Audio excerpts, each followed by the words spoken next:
Olá, pessoal! O meu nome é Júnia Arnaud e eu sou sua professora de Física. Bem-vindos ao Se Liga de hoje. Na aula de hoje, nós vamos falar a respeito da física no Enem. Como é a física no Enem? Como a física funciona, como são suas questões. Então, nós temos o objetivo principal de familiarizar vocês com a dinâmica das questões, conhecer os conteúdos que caem nas provas, estabelecer uma estratégia de ensino aqui entre nós. Nós precisamos ter de uma forma ou outra, mas pelo menos escolher uma forma que seja adequada para a gente conseguir trabalhar, né? E fazer a divulgação dos conteúdos que nós vamos colocar nos bimestres, a partir de hoje até o final do ano, tá? Bom, eu vou começar com a dinâmica no funcionamento das questões.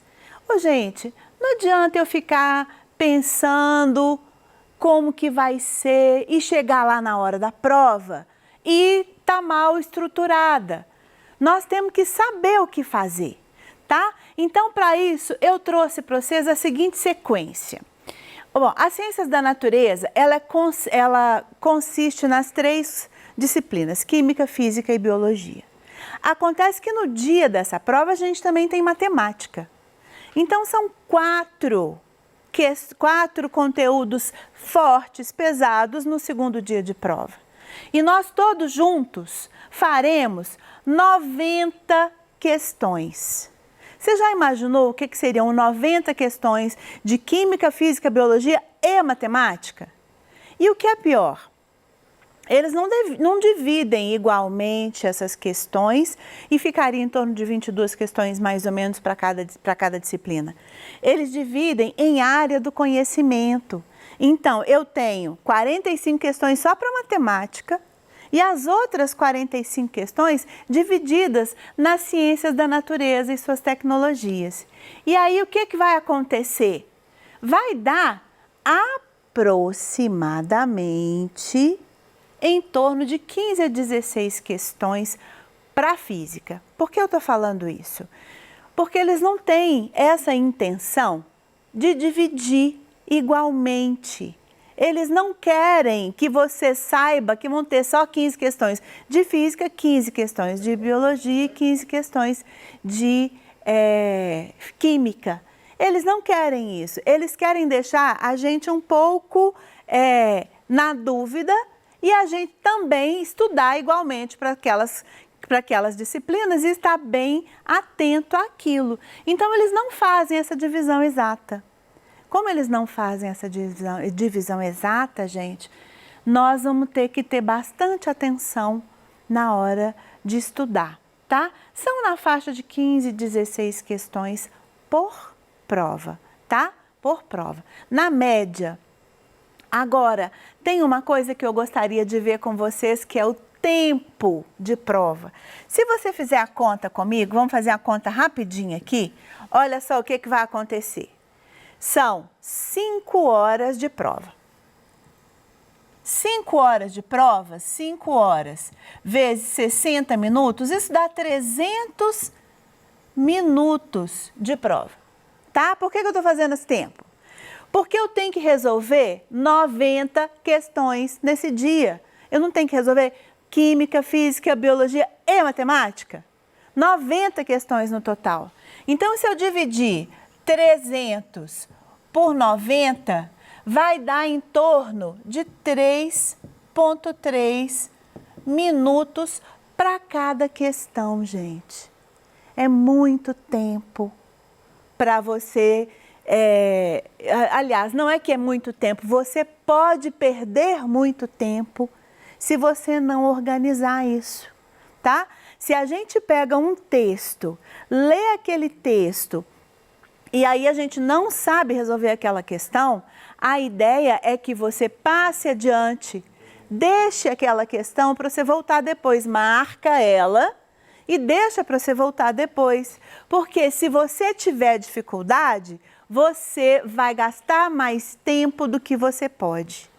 E se você gastar mais do que esses 3 minutos que a gente pode gastar, que seria o normal para cada questão, a gente vai perder no total da prova. Se eu faço uma questão com 5 minutos, a outra com 6 minutos, a outra com 7 minutos, eu vou perdendo tempo. Vai chegar lá no final das 90 questões e eu não consegui resolver todas, porque eu perdi tempo demais. Então, gente, administra isso para nós. Faz esse favor. Se a questão estiver difícil demais, pula ela. É só isso que eu estou te pedindo. Pula ela. Porque ela vai te tomar mais tempo do que você pode usar, tá bom? E isso para a gente é crucial, tá? Bom, como que os conteúdos estão distribuídos aqui na nossa prova? A distribuição dos conteúdos na prova do Enem é feita da seguinte maneira. Vamos lá. Interpretação de texto. A primeira coisa é que a prova possui texto longo pra caramba. E com texto muito longo, o que que eu faço, gente? Eu perco tempo na leitura. Perco tempo na interpretação. Lembra que eu falei que a gente só tem 3 minutos? Então, não posso perder tempo, tá? Eu tenho que fazer uma dinâmica de leitura organizada para que aquele texto que vai me trazer informação vai ser sempre lido com cuidado, tá? Normalmente, esses textos, eles são completamente interdisciplinares e contextualizados. Como assim? Eles trazem para mim uma organização de onde que aquele conteúdo se aplica no nosso dia a dia. Então, todas as vezes que eu estiver lendo aquele texto, você vai prestar atenção que ele vai fazer uma contextualização e vai trazer aquela estrutura para dentro do seu dia a dia. Feito isso, ele vai trazer o comando da questão. Então, sabendo disso, a partir disso, tarará, ele vai passar a te oferecer o comando da questão. E aí você vai pegar dados daquele texto, tá? Mas se você tiver com bastante atenção, isso flui com facilidade. Mas você não pode perder esse sentido que ele está te dando aqui. Mais coisas. A prova costuma ser qualitativa, ela não cobra muito cálculo, tá? Então, ela evita dar ênfase aos cálculos. Se ela evita dar ênfase aos cálculos, ela não vai cobrar cálculo nenhum? Não, ela vai cobrar algum cálculo sim. Normalmente, ela costuma colocar cálculos mais simples, tá? Ela vai cobrar ali uma raiz quadrada de números conhecidos, uma potência de expoentes conhecidos, tá? Ela vai te cobrar algum cálculo, mas esses cálculos, eles costumam ser mais simples, mais fáceis de resolver, tá? Divisões com simplificação com bastante facilidade, tá?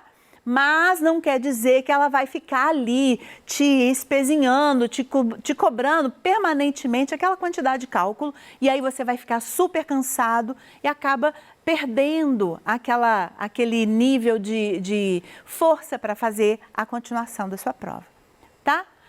Gráfico, isso é tão importante. O que que acontece com o uso de gráfico? Ele é constantemente cobrado. Não apenas na prova de física, como também na prova de matemática, na prova de geografia. Eles pedem ali que você faça permanentemente uma interpretação de uma situação e essa situação vai te trazer um dado para a questão. Na biologia, por exemplo, ela vai te colocar um dado biológico através do tempo, né? Passou através do tempo. Na geografia, a mesma coisa, né? O que aconteceu com determinado bioma durante, né, séculos de tempo que tenha se transcorrido. Enfim, de qualquer forma, o gráfico, ele está ali para te oferecer essas informações. E se a gente tiver receio, vê um gráfico, passa por sobre, não lê direito, a gente acaba não conseguindo fazer aquilo que a gente precisa, que é ler devagar, oferecer, procurar aquelas informações, anotar o que o gráfico está te oferecendo, tá? Ele sempre te oferece informações. E é a partir dessas informações que você vai conseguir fazer toda essa estrutura e, de repente, até alguns cálculos. Por exemplo, na física, às vezes a gente dá um gráfico de velocidade em função de tempo, querendo que você determine uma distância, né? Então, como assim se o gráfico é de velocidade em função de tempo, como que eu vou achar a distância? Porque você vai interpretar que houve uma variação da velocidade em função do tempo, enfim. É possível você fazer essas leituras dos gráficos. Então, a gente quer muito que você tenha muita calma, gente. Olha, muita calma nessa hora, né? Calma e atenção. É isso que a gente quer, tá? Bom, continuando. Quais os conteúdos que mais caem no Enem? Gente, normalmente a gente pega esse dado das provas que estão sendo feitas recentemente e através também de algumas outras, né, de vários tempos. Acontece que existe uma ordem. Eu coloquei aqui do que mais cai para o que menos cai, tá? Ou seja, termologia cai mais do que ótica, que cai mais do que cinemática, do que trabalho, dinâmica, eletrodinâmica e eletromagnetismo. Nessa ordem. Acontece que, às vezes, em determinada prova, a termologia não caiu tanto e a ondulatória caiu mais. Mas, se você fizer uma sequência de vários anos seguidos, tá? Você pode ter essa visualização, tá bom? Que você vai ter mais questões geralmente, de termologia do que de ondulatória. O que é a termologia mesmo, gente? Vamos lá. Termologia é aquela matéria que estuda as partes de temperatura, as partes de dilatação, as partes de escalas termométricas, as partes que a gente estuda calor, a variação, né, de energia, transporte de energia de um corpo para o outro, tá bom? E na ondulatória, gente, o que a gente vê mais? Bom, a gente vê na ondulatória as ondas, período, frequência, a velocidade da onda, que é igual àquela V, igual a lambda F, que a gente usa pra caramba, que é a equaçãozinha básica da ondulatória, tá? A gente também vê muita questão de acústica, tá? O que é acústica mesmo, gente? É o som. O que é o som? É um tipo de onda que nós vamos destrinchar através do seu movimento e aí a gente vai entender como que esse tipo de movimento interfere no nosso corpo, que a gente pode ter também, né, que são os efeitos fisiológicos, né? Enfim. E a cinemática, você lembra o que é cinemática? Cinemática é uma matéria que está lá no primeiro ano. Ela trabalha os movimentos. Quais são os movimentos? Movimento retilíneo uniforme, movimento retilíneo uniformemente variado e o movimento movimento circular, vamos dizer assim que é melhor, tá? Então, esses movimentos, eles têm também suas características. Um carro que tem velocidade constante, um carro que não tem velocidade constante, que a velocidade varia, certo? Um carro que ao invés de andar em movimento em linha reta, vai andar em movimento circular, certo? Então, tudo isso acaba, a gente tem que ter uma noção. Mas espera aí, professora, você está falando da matéria dos 3 anos? Sim, pessoal, a matéria dos 3 anos. O que é pior é que a gente tem que trabalhar sobre ela o tempo todo. Trabalho, energia e potência, a gente vê no final do primeiro ano normalmente, tá? Quantidade de energia, aquela energia cinética, energia potencial, energia mecânica, a gente tem toda essa sequência. Dinâmica são normalmente partindo das leis de Newton, tá? Eletrodinâmica, a gente vai trabalhar circuito ali, aquela situação. E o eletromagnetismo, a gente vai trabalhar as correntes que estão passando por uma determinada situação, ou então uma situação onde a eletricidade está sendo utilizada em forma de magnetismo, tá? Bom, estratégias para o nosso ensino. Quais estratégias que a gente vai utilizar, pessoal? Essa é uma dúvida normal, né? O que eu vou tentar ver com vocês aqui? A maioria dos conteúdos e fazer uma grande parte de exercícios. Eu prefiro fazer isso porque se eu conseguir ver a maioria dos conteúdos, mas se eu não conseguir fazer muito exercício, acaba que você não aplica muito, né? Então, se eu trouxer muito exercício do Enem, vai dar também para você ter uma noção de como que aquele conteúdo lá caiu na prova aqui, certo? Então, eu vou tentar firmar as minhas aulas na maioria dos conteúdos para fazer uma grande parte de exercício com vocês. Eu vou tentar fazer mais exercícios do que aula básica de conteúdos. Eu vou trazer mais que seja uma revisão do que propriamente falar sobre o conteúdo. E vou forçar a barra nos exercícios para você ver a aplicação daquilo, tá? Bom, a gente agora vai distribuir o conteúdo nos bimestres. Como que a gente distribui o conteúdo nos bimestres, gente? É mais ou menos o que essa moça está fazendo aqui na figurinha. Ela está colocando esses post-its, dividindo funções. É mais ou menos isso que a gente vai fazer. Eu tive a seguinte ideia. Se eu trabalhar cinemática no primeiro bimestre, aí eu vou ver aqui movimento retilíneo uniforme, movimento retilíneo uniformemente variado. E aí eu vou colocar, por exemplo, mais alguma outra coisa aqui de cinemática, movimento circular. Eu posso colocar os lançamentos também, lançamento horizontal e lançamento oblíquo. Por que eu quero colocar lançamento, gente? Lançamento, caiu uma prova no ano passado de tirar o couro de todo mundo, tá? Então, a gente não tem que ter medo da questão porque ela é complicada, a gente tem só que ter tranquilidade na questão. E aí a gente precisa de ver essas questões para isso. Bom, no segundo bimestre, eu vou trabalhar dinâmica, energias e potência. Dinâmica, então, eu vou me referir ali às leis de Newton. Energias, eu vou pegar aquele bloco onde trabalhamos trabalho, energia cinética, potencial e mecânica. E potência, que é a variação do trabalho em relação ao tempo. Então, nós vamos fazer isso também, tá? Bom, continuando. Quero aqui agora chegar no terceiro bimestre. O que aconteceu no terceiro bimestre? O terceiro bimestre, a gente vai trabalhar com termologia e ondulatória. Termologia, então, é aquela parte da temperatura, lembra que eu falei? E a ondulatória, a parte das ondas, propriamente dita. Vou colocar junto da ondulatória aqui a acústica, tá? Então, vai ser bem misturado a acústica junto com a ondulatória. E a eletrodinâmica e o eletromagnetismo vão ficar aqui no quarto bimestre.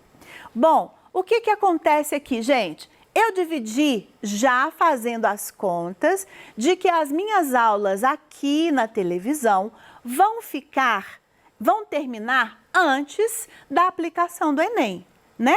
Como elas vão terminar antes da aplicação do Enem, eu vou ter 4 aulas depois da minha prova do Enem, para resolver a prova com vocês. Essa é a nossa ideia principal. A gente vai terminar de fazer tudo isso e assim que a gente terminar, a gente vai receber a prova do Enem, né? Finalizando a prova do Enem, a gente faz com vocês a distribuição das questões e a gente mostra para vocês como que elas foram resolvidas.